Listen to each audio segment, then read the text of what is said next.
तो मूवी के शुरू में हम बेला को देखते हैं जो अपने बॉयफ्रेंड हेनरिक के साथ एक पार्क में बैठी थी।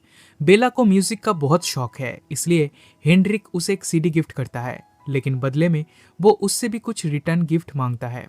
फिर ये दोनों एक रूम में जाकर इंटीमेट होने लगते हैं, पर बेला को ये सब अच्छा नहीं लगता, इसलिए वो मना करती है और बहाना बना के वहां से चली जाती है। अगले सीन में हम देखते हैं बेला वायलिन की प्रैक्टिस कर रही है। तब उसे एक कॉल आता है। असल में बेला एक कंपटीशन में पार्टिसिपेट की थी। ये कॉल वहीं से आया है। उन्होंने बेला को ऑडिशन के लिए बुलाया है। ये बात सुनकर बेला बहुत खुश हो जाती है और अपनी मॉम को भी बताती है। अगले दिन वो अपने म्यूजिक टीचर को कंपटीशन के बारे में बताती है, पर उसके टीचर कहते हैं उधर बहुत बड़े बड़े म्यूजिशियंस आएंगे, उनके सामने तुम कुछ नहीं कर पाओगी क्योंकि तुम अभी भी पूरी तरह से तैयार नहीं हो। तब बेला उन्हें वायलिन बजा के सुनाती है, पर टीचर कहते हैं तुम्हारे म्यूजिक में वो फील नहीं है, तुम हार जाओगी। वो बेला को कंपटीशन में पार्टिसिपेट करने से मना कर देते हैं। इवनिंग में उसके फ्रेंड्स उसे कॉलेज के एक पार्टी में इनवाइट करते हैं, पर बेला का मूड ऑफ था, इसलिए वो मना कर देती है। तब उसकी मॉम उसे समझाती है। वो कहती है बस म्यूजिक में कंसंट्रेट करने से काम नहीं चलेगा, तुम्हें अपने ऊपर भी ध्यान देना होगा, नहीं तो कोई भी लड़का तुम्हें भाव नहीं देगा। अपनी मॉम की बात मानकर बेला हेनरिक के साथ उस पार्टी में जाती है और खूब एंजॉय करती है।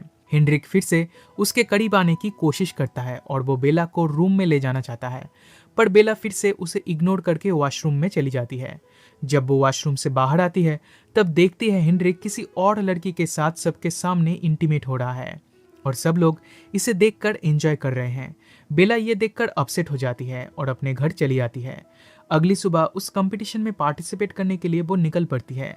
उधर पहुंच के देखती है कुछ लड़के एक पियानो को बिल्डिंग के अंदर ले जाने की कोशिश कर रहे हैं।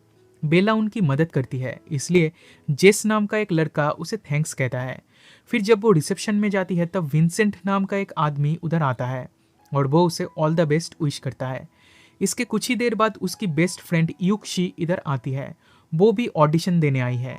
दिन दोनों मिलकर ऑडिशन देने जाती है। बेला देखती है विंसेंट जज के सीट पर बैठा है। उसे देखकर वो शॉक्ड हो जाती है।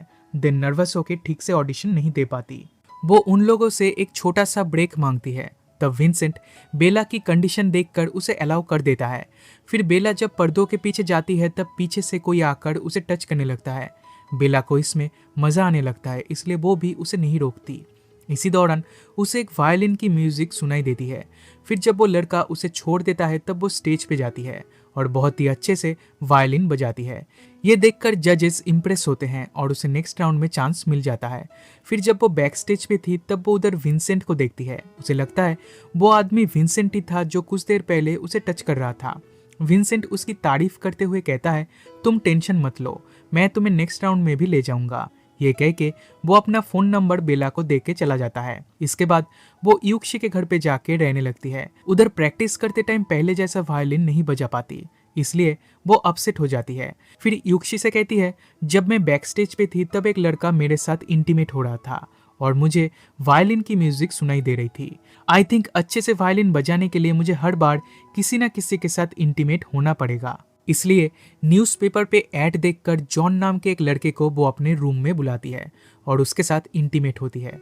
पर बेला हंसने लगती है और कहती है मुझे तुम्हारे साथ कोई फीलिंग नहीं आ रहा है, इसलिए वो जॉन को रोकती है और जॉन अपने पैसे लेकर वहां से चला जाता है। अगले दिन फिर से वायलिन बजाने की कोशिश करती है, पर इस बार भी वही सेम प्रॉब्लम, वो ठीक से बजा नहीं पाती। फिर सीखने के लिए वो विंसेंट के पास जाती है। विंसेंट पूछता है तुम वायलिन किसके लिए बजा रही हो, अपने मॉम, डैड या फिर बॉयफ्रेंड, किसके लिए? उसे इमेजिन करो, तभी अच्छे से बजा पाओगी। ये कह के वो उसे टच करने लगता है, जिससे बेला को मजा आने लगता है और वो अच्छे से वायलिन बजा पाती है। और इससे कंफर्म हो जाता है कि वायलिन अच्छे से बजाने के लिए उसे इंटीमेट होना ही पड़ेगा। इवनिंग में युक्षी उसे अपने फ्रेंड से मिलाने ले जाती है। उधर जेस नाम का एक लड़का था। पहली बार देखते ही बेला उसके प्यार में पड़ जाती है और जेस भी उसके साथ फ्लर्ट करने लगता है। दिन रात में सोते टाइम बेला युक्षी से पूछती है क्या जेस तुम्हारा बॉयफ्रेंड है? युक्षी कहती है नहीं, हम दोनों बस फ्रेंड्स हैं। अगले दिन ये लोग एक नाइट क्लब में जाते हैं। उधर नशा करके डांस करने लगते हैं और एक दूसरे के करीब आ जाते हैं। अनफॉर्चुनेटली जेस ये सब देख लेता है। उसे लगता है बेला और युक्षी का अफेयर चल रहा है। फिर घर पे आके ये दोनों इंटीमेट हो जाते हैं। सुबह बेल कहती है जेस ने हम दोनों को एक साथ इस तरह से देख लिया है, इसके बाद क्या वो मुझे एक्सेप्ट करेगा। युक्षी ये सुन के गुस्सा हो जाती है क्योंकि वो बेल को पसंद करने लगी है, पर बेल जेस को चाहती है, इसलिए नाराज होकर वो घर से निकल जाती है।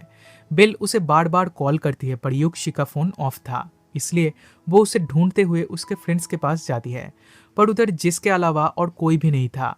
जेस कहता है मुझे नहीं पता युक्षी अभी कहाँ पे है। इसके बाद ये दोनों एक साथ कुछ टाइम स्पेंड करते हैं और धीरे धीरे एक दूसरे के करीब आने लगते हैं, पर जेस खुद को रोकता है और कहता है युक्षी मेरी फ्रेंड है और मैं उसके साथ ऐसा नहीं कर सकता। असल में जेस को लगता है युक्षी और बेल का अफेयर है, पर यह सच नहीं है। लेकिन फिर भी बेल कुछ रिएक्ट नहीं करती और रूम में वापस आती है। उधर वो युक्षी से मिलती है, पर युक्षी उसे अंदर आने नहीं देती, उसे अपने घर से भगा देती है। तब बेल अपना सामान लेकर जेस के पास जाती है, लेकिन जेस को किसी और लड़के के साथ देखकर उसे बुरा लगता है, तो उसे बिना कुछ बताए ही एक होटल रूम में आके रुकती है। वो विंसेंट को बार बार कॉल करती है, पर विंसेंट कॉल रिसीव नहीं करता। अगले दिन कंपटीशन का सेकंड राउंड है, पर विंसेंट का कुछ अता पता नहीं है, इसलिए बेल वॉशरूम में जाकर रोने लगती है और तभी विंसेंट उधर आ जाता है। बेल उसे रिझाती है और ये दोनों एक दूसरे के करीब आते हैं। फिर स्टेज पे जाकर आउटस्टैंडिंग परफॉर्मेंस देती है, जिससे फाइनल राउंड में उसका सिलेक्शन हो जाता है। फिर जब वो कैंटीन में बैठी थी तब जेस उसके पास आता है, उसे कॉन्ग्रेचुलेट करता है और सेलिब्रेट करने बाहर चलने के लिए कहता है, पर तभी बेल को विंसेंट दिखता है और वो उसके पीछे जाती है। बेल उसे कहती है आज तुम्हारे लिए फाइनल राउंड में सिलेक्ट हुई हो, इसलिए थैंक्स। ये कह के वो जाने लगती है, पर विंसेंट उसे पकड़ लेता है और ये दोनों इंटीमेट होने लगते हैं। बट अनफॉर्चुनेटली जेस उधर आ जाता है और उसे देखकर ये दोनों अलग हो जाते हैं। असल में बेल की दोनों कानों को अगर कोई टच करता है तो वो खुद को कंट्रोल नहीं कर पाती, इसलिए वो उसे काटने की ट्राई करती है पर काट नहीं पाती। अगले दिन वो घर वापस आती है और टीचर को अपना वायलिन देकर कहती है वो हमेशा के लिए वायलिन बजाना छोड़ रही है। रात में वो अकेली बैठकर रो रही थी, तब उसकी मॉम उसके पास आती है। वो उन्हें सब कुछ बताती है तो उसकी मॉम कहती है तुम इतनी आसानी से हार मत मानो, लौट जाओ और फाइनल राउंड में पार्टिसिपेट करो। अगले दिन बेल लौट जाती है और युक्षी से माफी मांगती है। युक्षी उसकी बेस्ट फ्रेंड है, इसलिए वो उसे माफ कर देती है। फिर वो जेस के पास जाकर सब कुछ बताती है। सब सुन के जेस भी उसे माफ कर देता है। फिर जेस का वायलिन लेके फाइनल राउंड में पार्टिसिपेट करने जाती है। जजेस पहले मना करते हैं पर विंसेंट उसे अलाउ करता है। इस बार बेल को कोई प्रॉब्लम नहीं होती, वो अच्छे से परफॉर्म कर पाती है और कंपटीशन भी जीत जाती है। दिन बैक स्टेज पे जेस उसके पास आता है और कहता है उस दिन मैं तुम्हें टच कर रहा था पर तुम्हें लगा था वो विंसेंट था। तब बेल उसे प्रपोज करती है और उनका रिलेशन स्टार्ट हो जाता है। इसी के साथ ये मूवी यहीं पे खत्म हो जाती है।